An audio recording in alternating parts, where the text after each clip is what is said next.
ओम नमः शिवाय, ओम नमः शिवाय, ओम नमः शिवाय।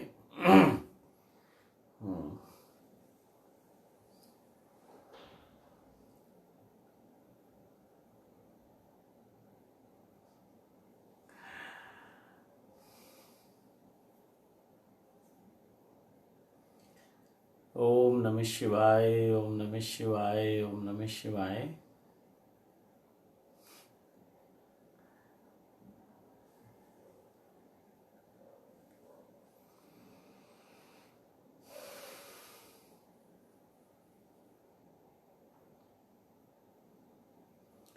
ओम नमः शिवाय। तो आज का जो हमारा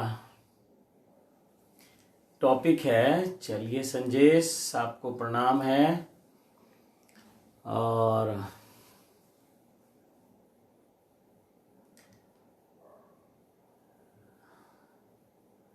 रेणु शर्मा आपको प्रणाम है। आज देखिए फेसबुक ने मेरे सिर के ऊपर क्या रख दिया है, ये मुकुट पहना दिया मुझे। अब ये मुझे पता नहीं। एक दिन ऐसे ही फेसबुक लाइव करते करते इसने मुझे चश्मा पहना दिया, हैट पहना दिया। आज देखो इसने सोने का मुकुट पहना दिया। तो मैंने भी सोचा ठीक है, अस्तित्व यही चाहता होगा। मैंने भी कोई छेड़छाड़ नहीं की। तो आज का हमारा टॉपिक है मास्क मेडिटेशन। मास्क को, अब देखिए ये जो मास्क है ना, ये जो आपका ये गमछा, ये अब आपको ऐसे रखना पड़ेगा अपने नाक पे, ठीक है ना। ऐसे आपको ये अपने नाक पे रखना पड़ेगा और धीरे धीरे ये आपके रूटीन में आ जाएगा। जैसे बहुत पहले लोग मफरल रखा करते थे, एक से एक डिजाइनदार मफरल आते थे। तो अभी एक से एक बढ़िया आपके ये क्या बोलेंगे इसको, जो भी आप कह लीजिए, गमछा, अंगोछा, स्टॉल, शॉल, जो भी कहें।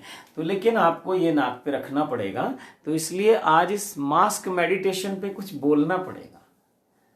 और मुझे लगता है अभी तक लोगों ने बहुत बात की है मास्क के ऊपर, बहुत चीजें बोली हैं, पर अभी शायद किसी ने इसको मेडिटेशन नहीं बनाया, ध्यान नहीं बनाया। तो आज मैं आपको यही बताऊंगा कि हम अपने मास्क को मेडिटेशन के साथ कैसे जोड़ सकते हैं, बहुत सरलता से, बहुत सुगमता से, बहुत आसानी से।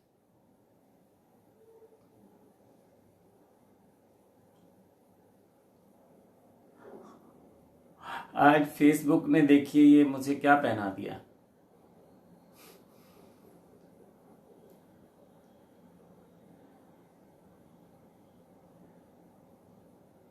तो आज वैसे भी मुझे कुछ ऐसा भाव आ रहा था, कहीं आपसे चीजें शेयर करनी है। तो थोड़ा सा आप मुझे समय देना, मैं कोशिश करूंगा आपके साथ कुछ चीजें आज शेयर करूंगा। पिछले जरा 20 अप्रैल से लेके अब तक का थोड़ा सा हिसाब आपको दे दूं। शिव कुमार जी हैं यूपी से, इन्होंने 3,000 रुपये भेजे हैं। और 22 तारीख को 2,100 रुपये राजन वर्मा की तरफ से आए हैं। और 22 अप्रैल को 1,125, 23 अप्रैल को 5,000 रुपये, और 23 अप्रैल को ही एक लक्ष्मण है, इनकी 1,100 रुपये की सेवा आई। और फिर 23 अप्रैल को ही 500 रुपये की सेवा प्रेम सिंह की आई। और फिर 23 तारीख को ही 100 रुपये की सेवा जितेंद्र यादव की आई। और 24 तारीख को 2,000 रुपये की सेवा संत कुमार की आई। और 23 अप्रैल को 101 रुपये की सेवा संजय अग्रवाल की आई। और 24 अप्रैल को 500 रुपये की सेवा प्रेम सिंह की है। 25 अप्रैल को 1,125 रुपये की सेवा प्रकाश चंद की है। और 25 अप्रैल को ही 3,300 रुपये की सेवा अन्नू कुमारी की है।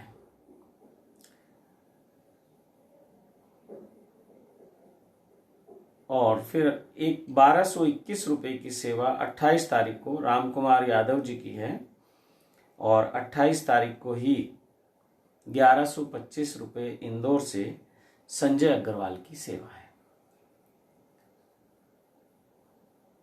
तो आज का हमारा विषय है मास्क मेडिटेशन। तो मास्क को जब आप अपने नाक के ऊपर रखेंगे, जैसे ये इसको मास्क मान लेते हैं, अभी यही आपको ये जो गमछे हैं, ये जो अंगोछे हैं, ये आपको रखने पड़ेंगे। और जब आप इसे बांध लेंगे ऐसे,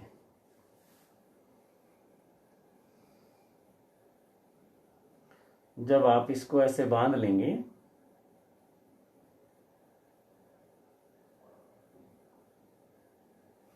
तो ये आपका, आप देखना, जिस श्वास का आपको पहले कभी पता नहीं चलता था, वो श्वास आपको नजर आनी शुरू हो जाएंगी, महसूस आनी शुरू हो जाएंगी। यानी कि श्वास जब उस आपके मास्क से, उस वस्त्र से, कपड़े से टकराएगी और फिर वापस जाएगी, तो आप एक हल्का सा प्रेशर महसूस करेंगे।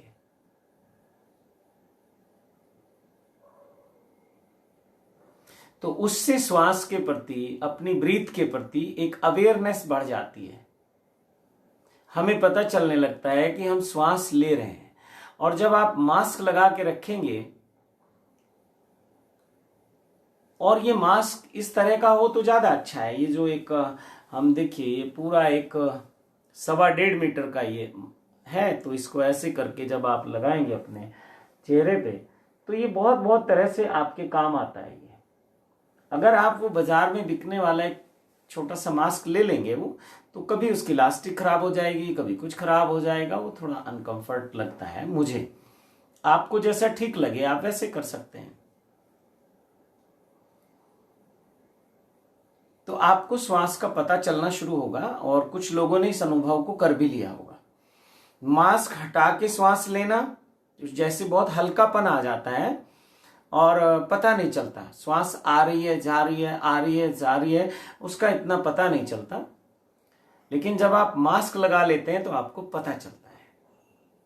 तो मैं तो ये कहूंगा कि घर में भी रहो तो मास्क लगा के रहो, कपड़ा बांध के रहो, अपने नाक के ऊपर से कुछ ले लो, चुन्नी है, दुपट्टा है, अंगोछा है, गमछा है, स्टॉल है, मास्क है। और काम करते हुए, घूमते हुए, चलते फिरते, उठते बैठते उस श्वास को महसूस करो। श्वास अंदर जा रही है, श्वास बाहर जा रही है, श्वास भीतर आ रही है, श्वास बाहर जा रही है, श्वास भीतर आ रही है, श्वास बाहर जा रही है।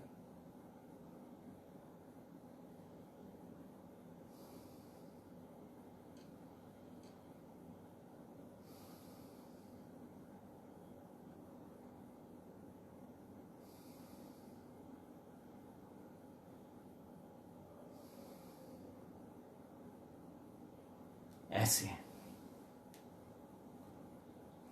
तो इसका उपयोग अपने ध्यान साधना के लिए कर लो।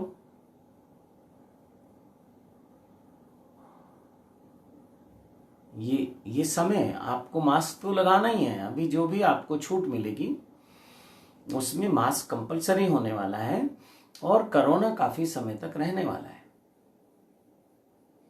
और जैसे मैं कोरोना की बात करूं तो कोरोना के साथ इतना घबराने की और उसकी जरूरत नहीं है।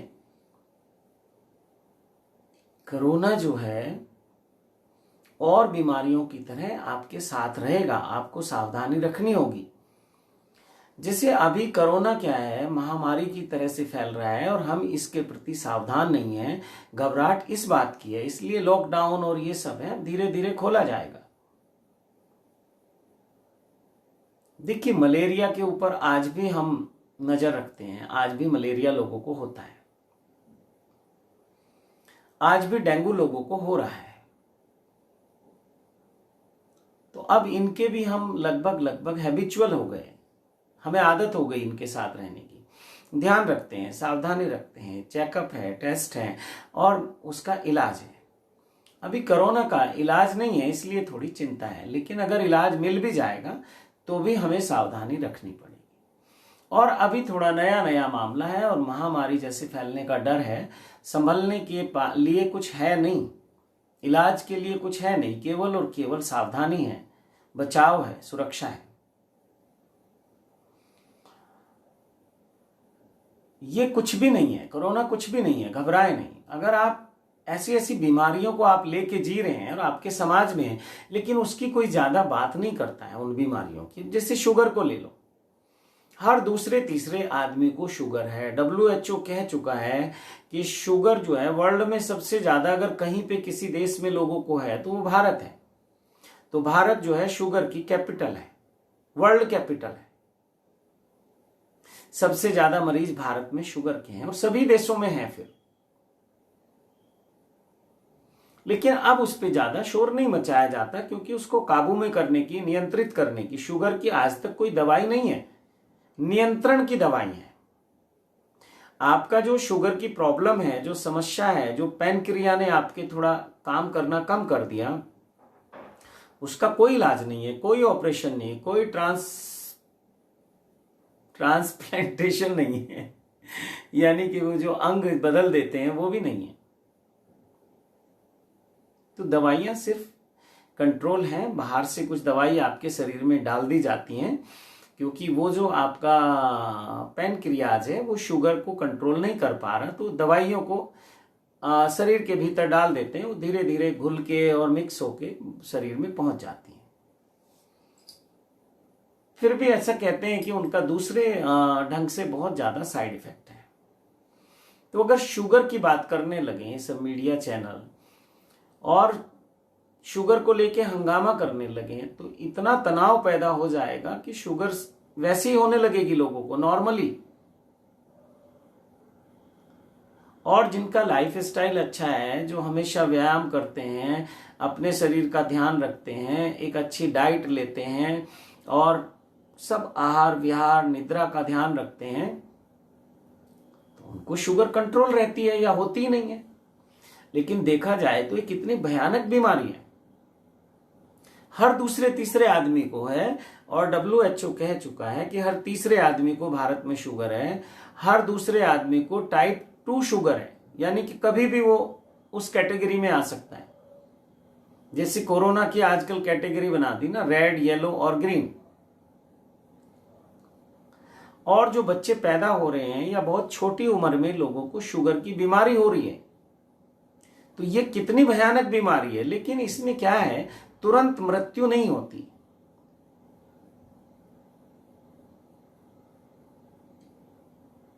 ये जो कोरोना है, इससे क्या है, तुरंत ये हमारी बॉडी को इतना वीक कर देता है कि मृत्यु का डर बना हुआ है। तो इसलिए जो अब ये मास्क पहनना है, इसको ध्यान के साथ जोड़ दो। इसलिए आज का जो टॉपिक है वो है मास्क मेडिटेशन, मास्क ध्यान।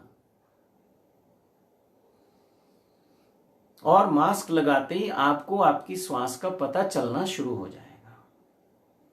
बस अब श्वास थोड़ी गहरी भी हो जाएगी, थोड़ा लेने में हल्का सा प्रेशर भी पड़ेगा और श्वास छोड़ते और लेते समय भी पता चलेगा, थोड़ी गर्माहट पता चलेगी।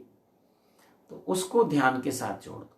लेकिन इस ध्यान को रोड पे मत कर लेना, गाड़ी चलाते हुए मत कर लेना, कहीं आप सड़क पे चलते हुए इस ध्यान को मत कर लेना, या कहीं आपके जीवन के लिए कोई खतरा बन जाए वहां नहीं करना। क्योंकि कई बार इस ध्यान को करते करते सुर्ती लग जाएगी, ध्यान लग जाएगा, समाधि लग जाएगी। कुछ लोग इस ध्यान को करते करते अपने पिछले जन्मों में चले जाएंगे। बहुत बहुत तरह से आपके भीतर जो कुंडलिनी शक्ति है उसको ध्यान के माध्यम से जगाया जा सकता है। तो बहुत बहुत आयाम आपके भीतर खुल सकते हैं अगर आपने इसे ध्यान से जोड़ लिया।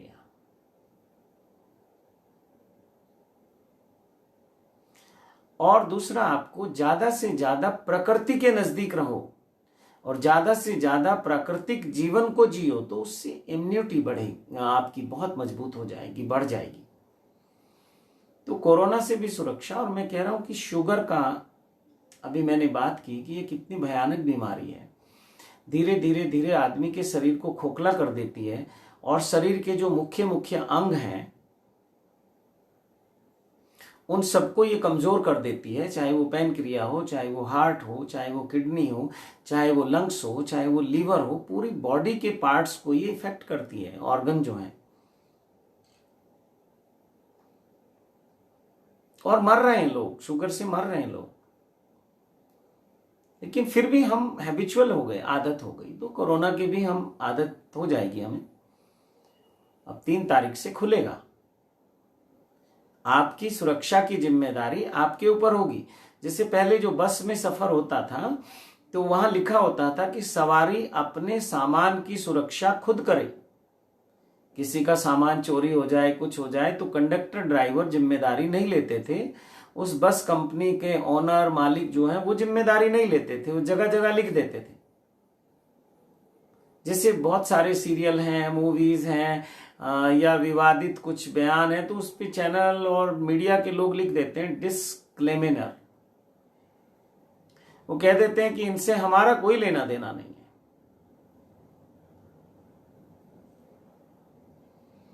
तो अभी कुछ दिन पहले सिद्धों के साथ एक वार्ता हुई और उस पे मैंने एक पूरी वीडियो डाल रखी है आज, शुगर का इलाज केले से। YouTube पे ये वीडियो है, शुगर का इलाज केले से। तो उसमें मैंने थोड़ा समझाने की कोशिश की है। और आज क्या है कि हमारा जो ये टॉपिक है ये है हमारा आज मास्क मेडिटेशन पे। तो हम इसको आज शुगर की तरफ नहीं लेके जाएंगे, वहां से वो वीडियो देख लेना और वो फेसबुक पे भी आ जाएगी। तो शुगर का इलाज या शुगर का जो भी एक उसको कंट्रोल करने के लिए मार्गदर्शन, उसको नियंत्रण में रखने के लिए परामर्श आप चाहेंगे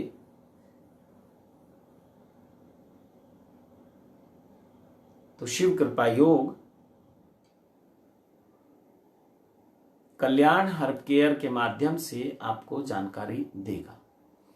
तो उसको आप देख लेना। तो आज हम मास्क मेडिटेशन पे बात कर रहे हैं। तो अब हमें कोरोना के साथ रहना है तो मास्क कंपलसरी हो जाएगा। हम खुद पहनेंगे, कोई सरकारें हम पे दबाव नहीं भी डालें तो हम पहनेंगे, क्योंकि हम सबको अपना जीवन बहुत प्रिय है। हम सब जीना चाहते हैं और जो मरना चाहता है उसको कोई रोक नहीं सकता। तो सरकारें जितनी भी कोशिश कर रही हैं इसीलिए कर रही हैं कि आप जीना चाहते हैं और सरकार आपको मदद कर रही है। कुछ नियम बना दिए गए, तो मास्क अब आपके लिए नियम बन जाएगा। और जैसे ही आप मास्क को लगाएंगे तो आपको ब्रीदिंग मेडिटेशन करनी है। मास्क मेडिटेशन भी कहें तो आती जाती श्वास को आपने देखते रहना है। श्वास भीतर गई, श्वास बाहर आई, श्वास भीतर गई, श्वास बाहर आई। अच्छा हो कहीं बैठ जाएं कुछ देर के लिए, या जिस कार्य को करते हुए आप अपने होश को संभाल सकते हैं तो वो आप करते रहें। लेकिन जहां लगे कि खतरा है तो फिर उस समय इस ध्यान को ना करें।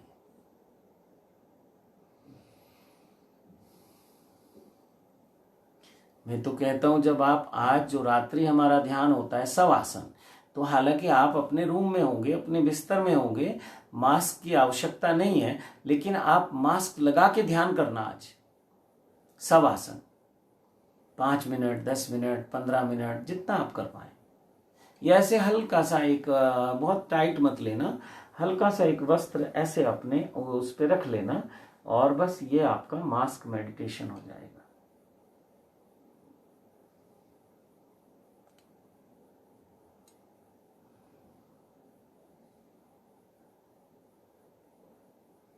आप समझ रहे हैं? तो आप देखना इसको बहुत अच्छे से कर पाएंगे, बहुत सहायक हो जाएगा ये मास्क आपके लिए। तो समय का मुझे ध्यान रखना होगा। अभी लगभग 20 मिनट हैं, 20-21 मिनट।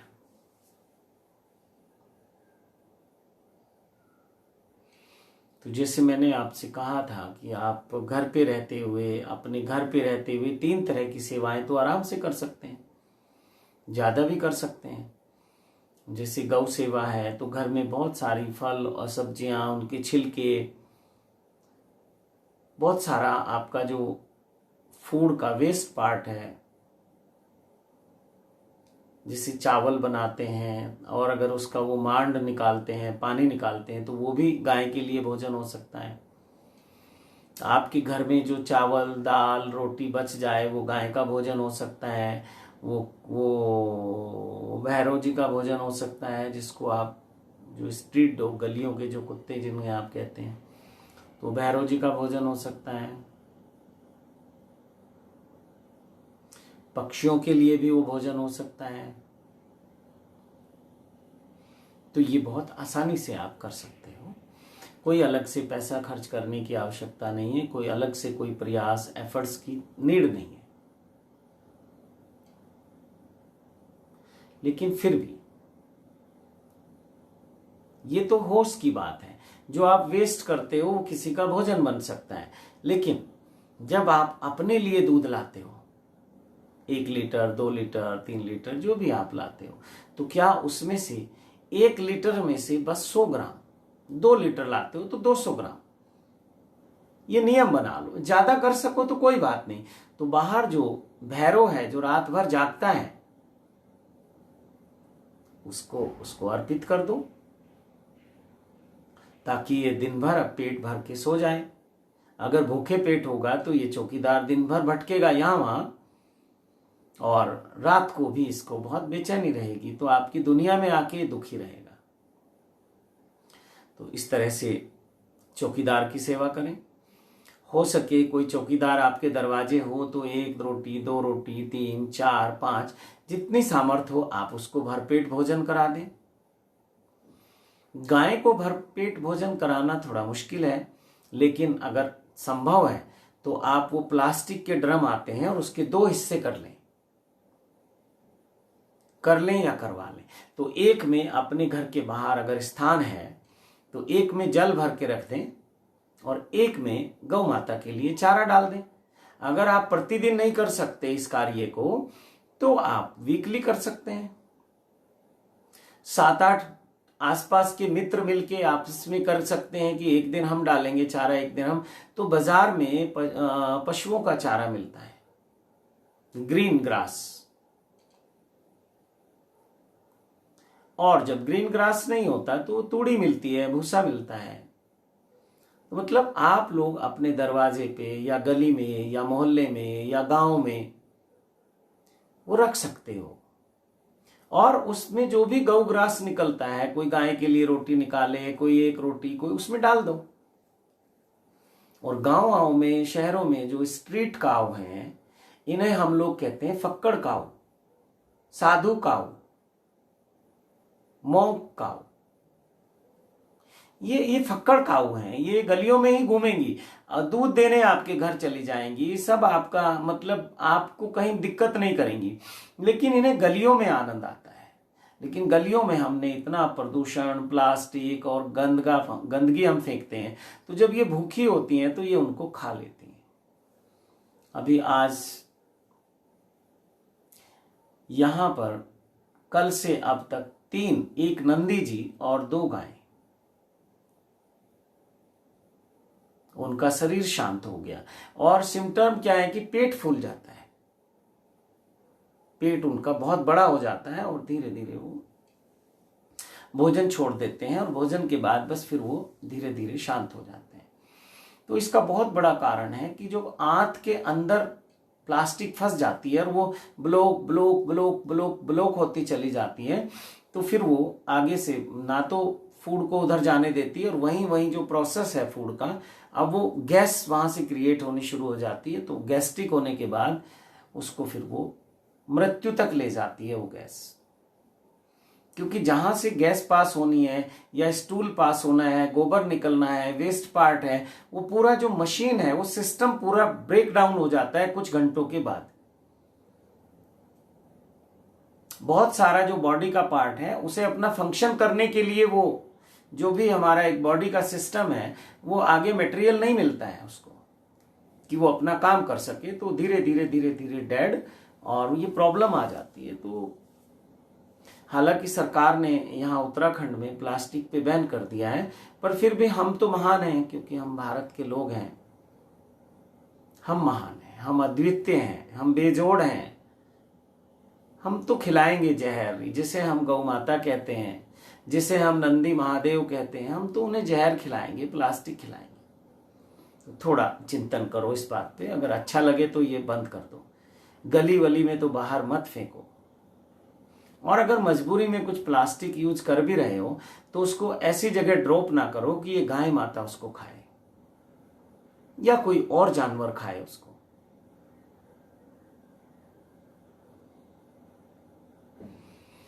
तो जब आप अपने लिए दूध लाएं तो थोड़ा सा, जितनी आपकी क्षमता है, वो चौकीदार के लिए, भैरों के लिए उसको पिलाएं। थोड़ा छाछ, अगर अपने लिए दूध लाते हैं तो उसके लिए 1 पैकेट छाछ ले आए। छाछ उसको और भी पसंद है। आप पिला के देखना। अगर एक डॉग है, एक चौकीदार है, एक भैरव है, उसको दूध की बजाय छाछ बहुत पसंद है, तो उसके लिए एक छाछ ले आओ। डेली नहीं हो सकता तो वीकली ले आओ। कुछ भाव, कुछ ब्रेड, कुछ रोटी, कुछ बिस्किट, कुछ वो जो डॉग फूड आता है वो ला के रख लो। थोड़ा थोड़ा, जैसे पक्षियों को दाना डालते हैं वो रख लेते, ऐसे वो पेट फूड आता है, डॉग के लिए फूड आता है, पेडिग्री क्या ऐसे कुछ बोलते हैं। तो वो कभी कभी वो उनको डाल दो। कोई अगर कोई घायल, कोई जख्मी डॉग है तो थोड़ी सी फिनाइल वगैरह या वेटनरी डॉक्टर से पूछ के उसको थोड़ी सी मेडिसिन दे दो, ताकि उसको राहत मिल जाए अपनी उस पीड़ा से। अभी एक भैरव यहाँ है हमारे पास, बहुत डेंजर है, बहुत डेंजर है, बहुत डेंजर है। तो आपस में 2 मोहल्लों के भैरव आपस में लड़ गए, तो हमारा भैरव भी उसमें था। तो किसी दूसरे ने उसका कान पकड़ के खींच लिया और वो कान उसका फट गया।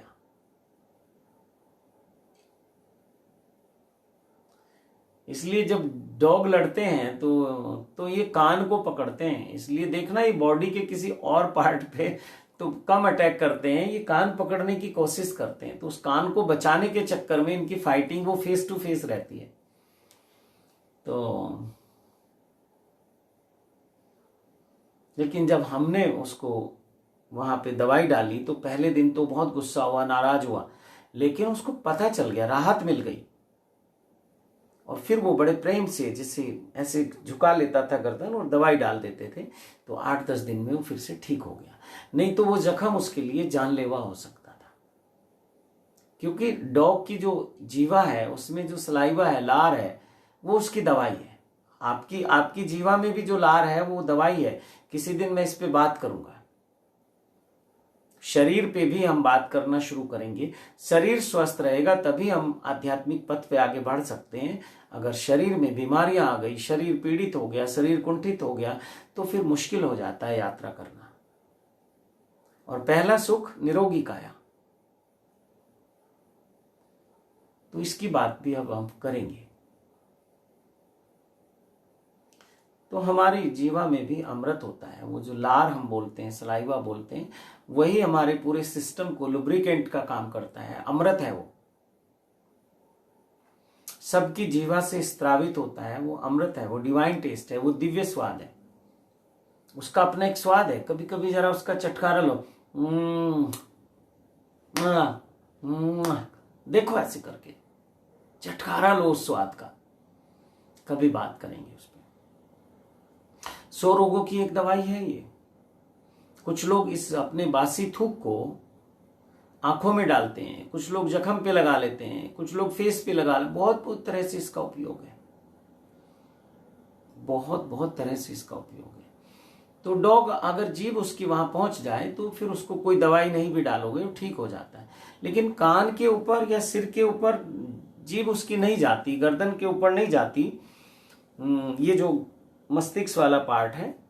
तो इसलिए डॉग को अगर यहाँ कोई जख्म हो जाए तो उससे वो फिर धीरे धीरे शांत हो जाता है। तो एनिमल्स को भी पता है, पहली बार शायद वो डर जाएं, लेकिन जैसे ही आप दवाई उनको डालोगे, दवाई खिलाओगे या अच्छा फूड दोगे, तो उनके भीतर एक पॉजिटिव फीलिंग आती है और वो जानते हैं, दोबारा वो खुद आने लगते हैं। एक गाय को अगर आपने देना शुरू कर दिया तो रोज आपके यहां आने लगेगी। तो ये सब बिन झोली के फकीर हैं, फक्कड़ हैं ये। फक्कड़ तो फिर भी एक आध झोली रख लेता है, लेकिन ये जो शिवगण है, नंदी है, गोवंश है, गाय है, और ये चौकीदार है, भैरव है,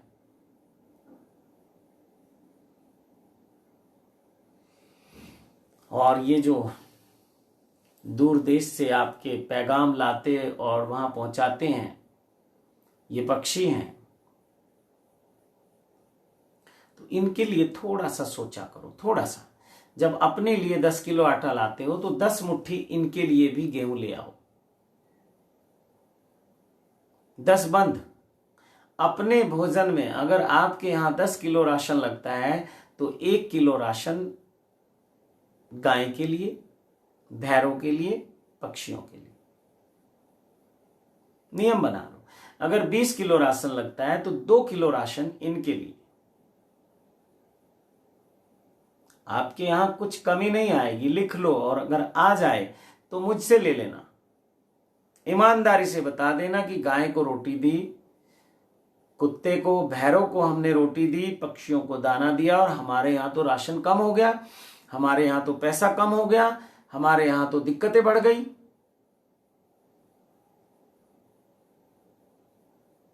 बताना मुझको,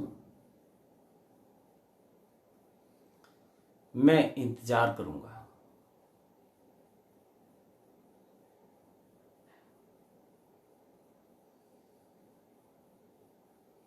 तो साधना के साथ साथ सेवा पक्ष को भी मजबूत रखो।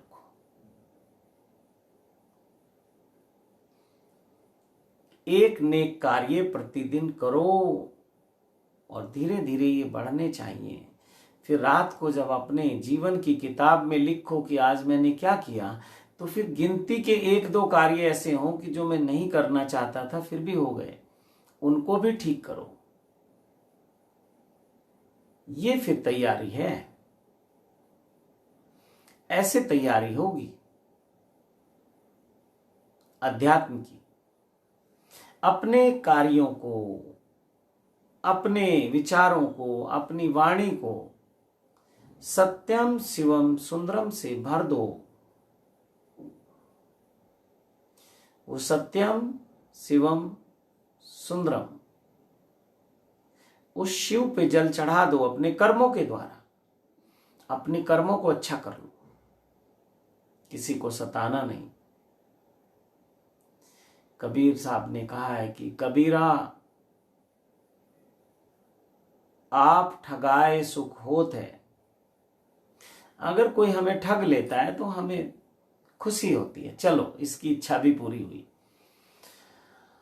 कबीरा आप ठगाए सुख होत है और ठगाए दुख होत। अगर आप किसी और को ठगोगे, चीट करोगे, धोखा दोगे तो दुख होगा, आपको दुख आएगा आपके पास। तो कोई आपको ठग ले, आपको चीट कर ले, आपको धोखा दे दे, सोच लेना कोई किसी जन्म का लेना देना होगा, कोई प्रारब्ध होगा, चुका दिया, ये आके ले गया, धन्यवाद।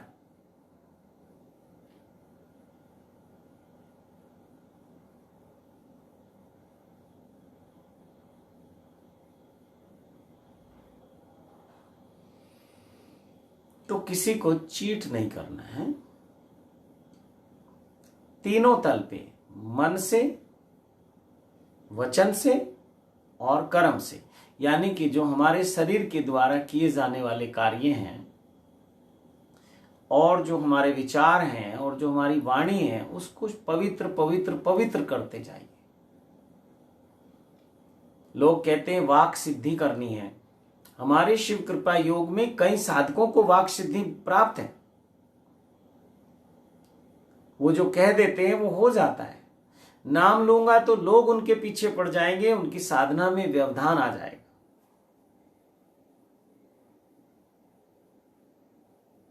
वो भी सोचते हैं, कई बार मुझसे कहते भी हैं, मोहर लगवाना चाहते हैं कि हमें कुछ सिद्धियां मिल गई, आप मोहर लगा दो, हम भी चमत्कार दिखाएंगे, हम भी थोड़ा प्रसिद्ध हो जाएंगे। पर मैं मोहर नहीं लगाता हूं, क्योंकि उनकी साधना रुक जाएगी।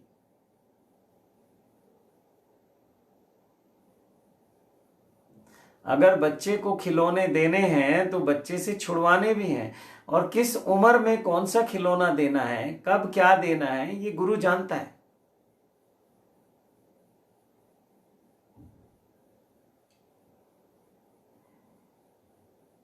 तो वाक सिद्धि के लिए भी और बहुत तरह की सिद्धियों के लिए ये साधना है। निरंतर प्रतिदिन अपने आप को देखते रहो, प्रतिदिन देखो कि मेरे से कोई अशुभ कार्य तो नहीं हो रहे, देखते चले जाओ।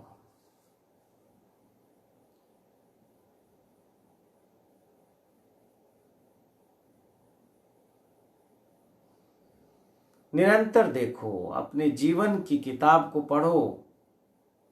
बचपन से लेके अब तक तुमने जो इस जीवन की किताब में लिखा है, या जन्मों जन्मों का जो तुम्हारे संस्कार हैं, प्रारब्ध हैं, क्या क्या तुमने इस किताब में लिखा है। हर जीवन में तुम पुस्तक लिखते हो अपने जीवन की किताब। तो जन्मों जन्मों की किताबें आपकी स्मृति में पड़ी हुई हैं, देखो जरा उनको। कुछ समय अपने साथ बिताओ, उसी को मैं ध्यान कहता हूं, उसी को मैं आज मास्क मेडिटेशन कहता हूं।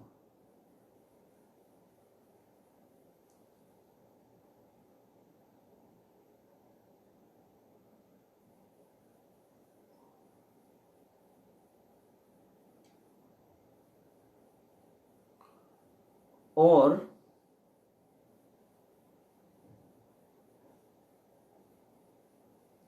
इसमें ओशो आपकी बहुत हेल्प कर सकते हैं। ध्यान के ऊपर, अध्यात्म के ऊपर या आध्यात्मिकता के ऊपर बहुत सुंदर उनके प्रवचन हैं, बहुत सुंदर उनके शब्द हैं, वहां से भी लो। ये सब ग्रंथ हमारे लिए हैं, गीता से लो, रामायण से लो, ओशो की जो पुस्तकें हैं उनसे लो, और जो संत हैं उन्होंने जो भी लिखा है, जो हमारे लिए छोड़ा है, वेद हैं, उपनिषद हैं, पुराण हैं, उनसे लो। लेकिन आज की मानसिकता के अनुसार आचार्य रजनीश की बात समझ आएगी, विद्रोह की भाषा समझ आएगी, प्रशंसा वाली वो कहानियां अब भागवत कथा सुनने से जीवन में परिवर्तन नहीं आ रहा है। 60-70 साल के लोगों के आ रहा है बस। अगर युवा उम्र में आप सन्यासी नहीं हुए, और सन्यासी कोई बाहर की घटना नहीं है, सन्यासी भीतर की घटना है। आप इंद्रधनुष वाले रंगों के कपड़े पहन के भी साधु हो सकते हो, आप भगवा पहन के भी साधु हो सकते हो। सब रंग आपके हैं। इसलिए तो सन्यासी का कोई रंग नहीं होता। सन्यासी जब मौज आती है वो पहन लेता है।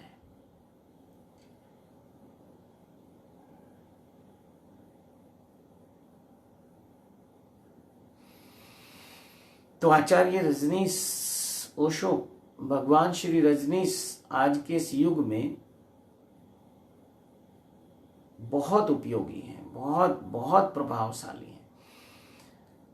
मुझे नहीं पता बुद्ध के समय लोगों ने कैसे उनको समझा, महावीर के समय कैसे समझा, लेकिन आज जो इतने बड़े मास लेवल पे, ये समझ लो कि इस विश्व की आबादी बोलते हैं करीब 6 अरब, तो मैं कहता हूं 6 अरब लोगों के लिए ओशो की वाणी परफेक्ट है, ओशो की वॉइस परफेक्ट है।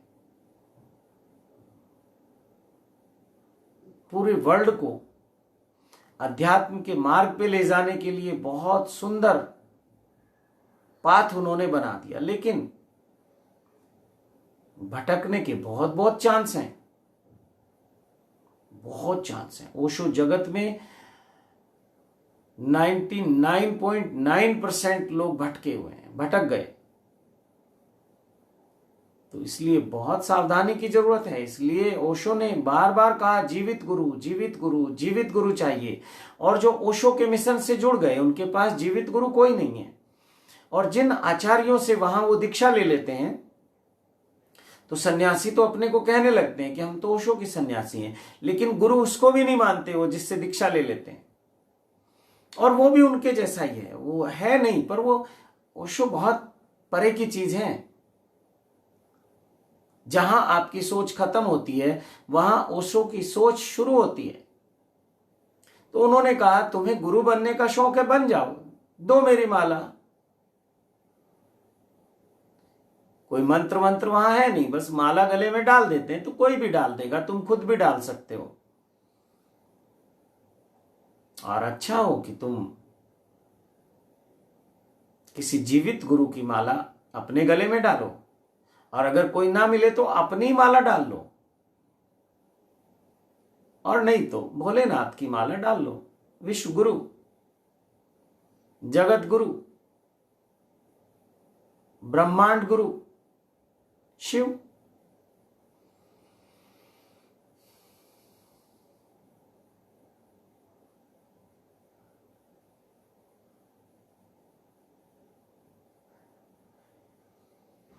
तो इस तरह से आप इस साधना पथ पे आगे बढ़ सकते हो। तो ध्यान का आप उपयोग करें। और 10 बजने वाले हैं, क्या करूं? सिलसिला चलता रहे या विराम दिया जाए?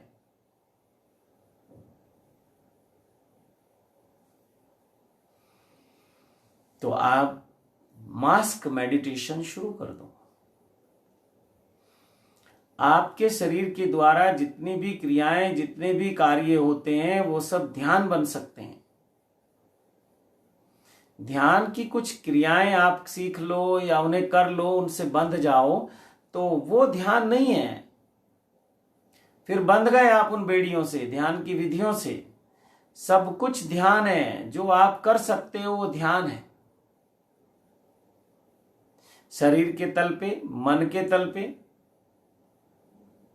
और इसके बियॉन्ड जो है वहां ध्यान में स्थित हो जाओगे। आत्मा के तल पे जब पहुंचे तो ध्यान और समाधि में स्थित हो जाओगे। तो यात्रा कठिन है और बिल्कुल भी कठिन नहीं है।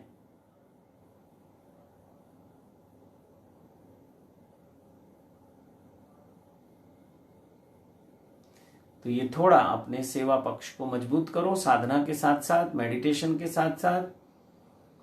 शिव कृपा योग में बहुत तरह की साधनाएं चलती हैं, मंत्र साधनाएं चलती हैं, ध्यान साधनाएं चलती हैं, समाधि की साधना चलती हैं। सांसारिक दुखों कष्टों से मुक्ति के लिए यहाँ उपाय हैं साधना के द्वारा। सुख शांति समृद्धि प्राप्त करने के लिए यहाँ उपाय हैं साधना के द्वारा।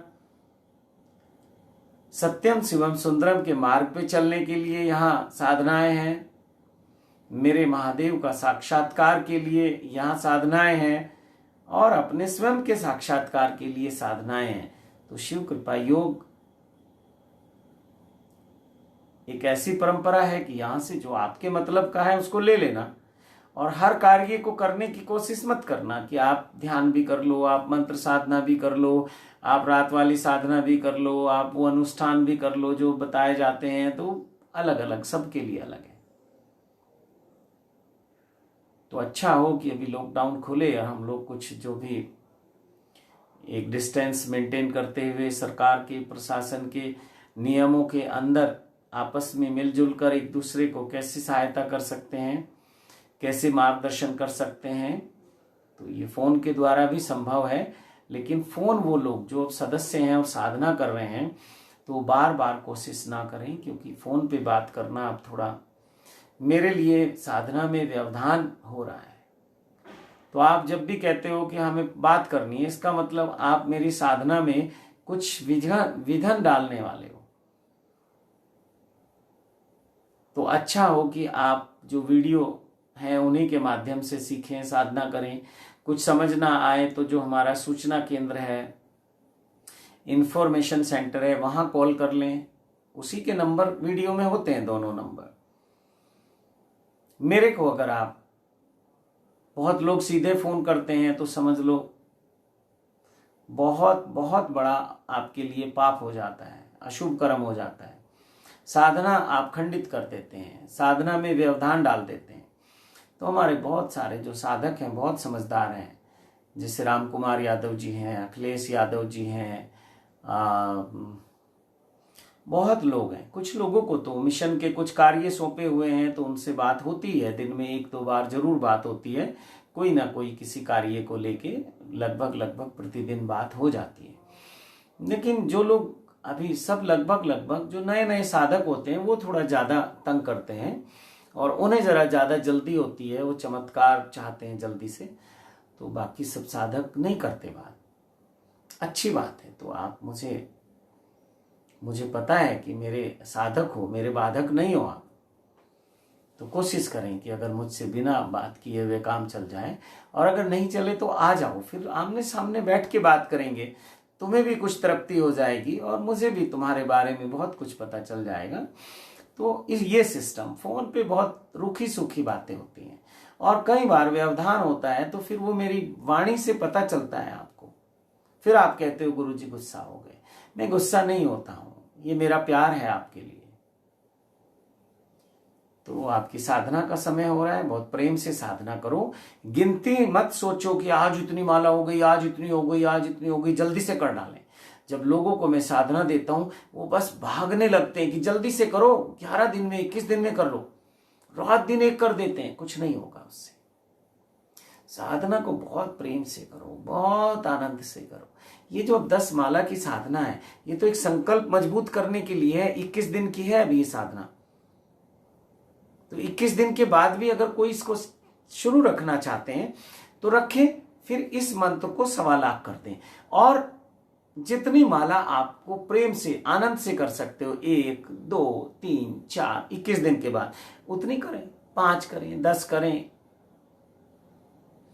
और समय भी फिर इसका आप अपनी सुविधा के अनुसार, रात्रि में जब अंधकार हो जाए, अपनी सुविधा के अनुसार आप समय का चुनाव कर सकते हैं। बाकी नियम यही रहेंगे। तो मैं तो सलाह यही दूंगा कि 21 दिन की साधना तो 10 माला की कर लो। थोड़ा संकल्प आपका मजबूत होता है, तो 21 दिन की कर लो, 3 सप्ताह की। उसके बाद मौज से करो, आनंद से करो, प्रेम से करो, लेकिन एक दिन भी छोड़ना नहीं। क्या लिखा है, चलता रहे, यानी कि ये हमारा सत्संग का सिलसिला चलता रहे। कुछ ऐसा मैं बताता नहीं हूं, सब कुछ आपको मालूम है। ये तो बस आपसे रूबरू होने का एक माध्यम है। तो आप लोग